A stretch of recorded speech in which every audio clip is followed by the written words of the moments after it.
Halo semuanya, selamat datang di perenungan kita kali ini. Hari ini kita mau bahas sesuatu yang jujur aja cukup berat tapi sangat penting buat kehidupan rohani kita. Judulnya 30 keping perak. Nah, mari kita mulai dengan membayangkan sebuah malam yang sunyi banget. Coba Bapak Ibu bayangkan sejenak ya. Di tengah kesunyian itu ada langkah kaki yang terdengar pelan di antara bayang-bayang gelap. Seorang murid yang sebenarnya sudah dipilih dan dikasihi justru melangkah menjauh dari terang. Dia menuju tempat yang harusnya nggak pernah dia datangi. Dia datang ke situ bukan buat berdoa loh, bukan juga buat mencari wajah Tuhan, tapi dia datang murni untuk bernegosiasi. Kita masuk ke bagian pertama, malam sebuah pengkhianatan. Di tengah kegelapan malam itu, muncul sebuah pertanyaan yang, dingin banget dan sangat menusuk kalau kita pikir-pikir lagi. Berapa sih harga untuk menyerahkan Yesus? Coba deh resapi kata-kata itu sebentar. Ini tuh sebuah tawar-menawar, tapi untuk nyawa sang guru. Luar biasa ironis kan? Dan kita bisa lihat gimana firman Tuhan mencatat transaksi yang benar-benar menyayat hati ini. Di Matius 26 ayat 14-15 dicatat kalau Yudas Iskariot mendatangi imam-imam kepala terus nanya, "Apa yang hendak kamu berikan kepadaku supaya aku menyerahkan dia kepada kamu?"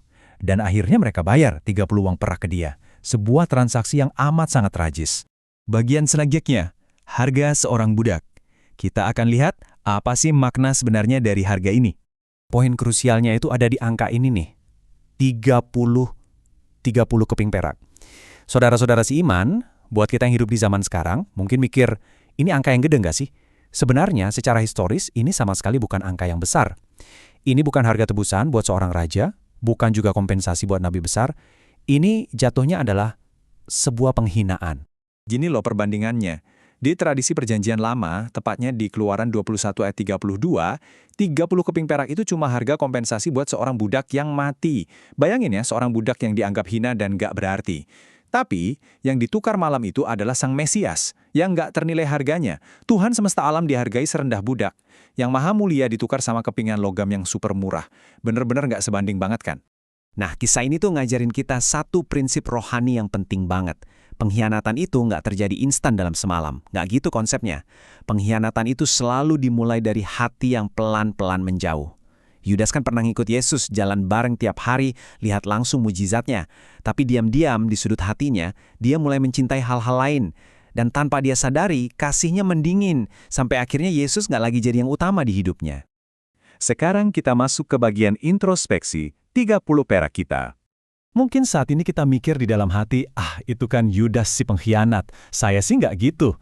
Emang sih, kita mungkin nggak pernah secara harfiah ngomong, "Tuhan, aku ngejual engkau." Tapi jemaat sekalian, ada satu pertanyaan yang harus banget kita renungkan secara jujur hari ini. Apakah kita sering menukar Yesus? Apakah pilihan-pilihan harian kita, kompromi-kompromi kecil yang kita buat di tempat kerja atau di rumah, justru lagi nyuarain pengkhianatan yang sama persis? Coba kita renungkan, apa sih yang sering jadi berhala kita sekarang? Kenyamanan, terus karir, penerimaan dari orang lain, atau keamanan finansial. Tiap kali kita tahu ada kebenaran yang harus disuarain, tapi kita milih diam demi jaga kenyamanan, kita lagi menukar Yesus tuh. Tiap kali kita ngejar karir mati-matian, sampai rela ngorbanin ketaatan ke Tuhan, kita juga lagi menukar Yesus. Inilah wujud 30 keping perak versi modern kita. Mungkin bentuknya bukan lagi koin di kantong kulit ya, tapi wujudnya jadi ambisi pribadi, gengsi, atau rasa aman yang nipu banget. Esensinya selalu sama dari zaman ke zaman. Kristus ditukar dengan sesuatu yang fana. Dosa itu kan selalu kerja kayak ilusi yang memabukkan ya. Dia ngebisikin kalau hal-hal sementara di dunia ini adalah segalanya. Bikin yang fana, kelihatan luar biasa berharga. Di saat yang sama, dosa membutakan mata rohani kita sampai Kristus kerasa kecil dan gak relevan. Padahal, mari kita jujur, semua hal fana itu gak bakal pernah bisa muasin kekosongan jiwa kita. Lihat aja akhir hidup Yudas. Uang perak itu nggak ngasih dia kedamaian, nggak ngasih kepuasan, apalagi kehidupan. Yang tersisa, yang ujung-ujungnya ngancurin dia, cuma keputusasaan dan penyesalan. Kita bergeser ke kabar baiknya, kasih yang tak menyerah. Kalau kita jujur ngelihat realitas hidup kita bakal sadar kalau kita sering banget menukar dia. Kita ini sering gak setia, gampang banget jatuh bangun dalam dosa, dan gampang ngegadaikan kebenaran cuma demi tepuk tangan dari dunia. Tapi saudara, lihatlah respons Tuhan. Dia tidak pernah menukar kita. Kasihnya itu teguh banget. Yesus yang dikhianati sama muridnya sendiri gak balas dendam loh. Yesus yang dijual murah itu gak pernah mundur sedetik pun dari rencana keselamatannya. Malahan, Sebaliknya, dia yang dihargai semurah budak tadi, melangkah maju dan rela nyerahin dirinya di atas kayu salib. Buat apa? Buat menebus para pengkhianat itu, termasuk Bapak, Ibu, dan saya. Inilah kasih karunia yang sangat sekali nggak masuk di logika kita. Sebuah kasih yang justru merangkul erat orang-orang yang udah ngejual dia buat nyuci dosa kita dan ngasih kehidupan yang baru. Yang terakhir, panggilan untuk kembali. Gimana kita merespon kasih ini? Biasanya, setelah kita sadar kalau kita gagal dan jatuh dalam dosa, bakal selalu ada dua pilihan jalan di depan mata kita. Jalan Yudas, di mana dia nyesel banget, dihantui rasa bersalah yang luar biasa, tapi sayangnya dia milih buat buang muka, menjauh dari kasih karunia, dan akhirnya binasa. Terus, ada jalan Petrus. Petrus ini kan juga jatuh ya. Dia bahkan dengan berani nyangkal Yesus sampai 3 kali. Tapi Petrus milih buat menangis, ngerendahin hatinya yang hancur, dan balik berlari ke pelukan rahmat Tuhan. Hari ini, yuk kita pilih jalannya Petrus. Mari kita datang dan bertobat. Jangan cuma nyeselin dosa tersembunyi gitu aja. Jadi, apa nih langkah iman yang mau kita ambil hari ini? Pertama, ayo kita tinggalkan 30 keping perak versi kita masing-masing. Tinggalin semua bentuk kompromi itu. Kedua, lepaskan semua hal fana yang selama ini menggantikan posisi Tuhan di hati kita.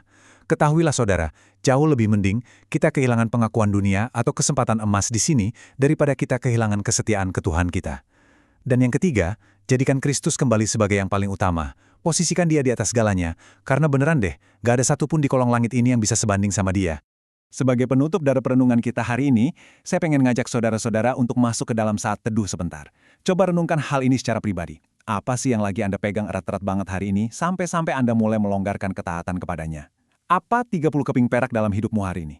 Saudara, ayo lepaskanlah. Lepasin jerat itu hari ini juga. Sebab dia aja nggak pernah menukar kita. Jadi, janganlah pernah kita menukar dia dengan apapun. Amin.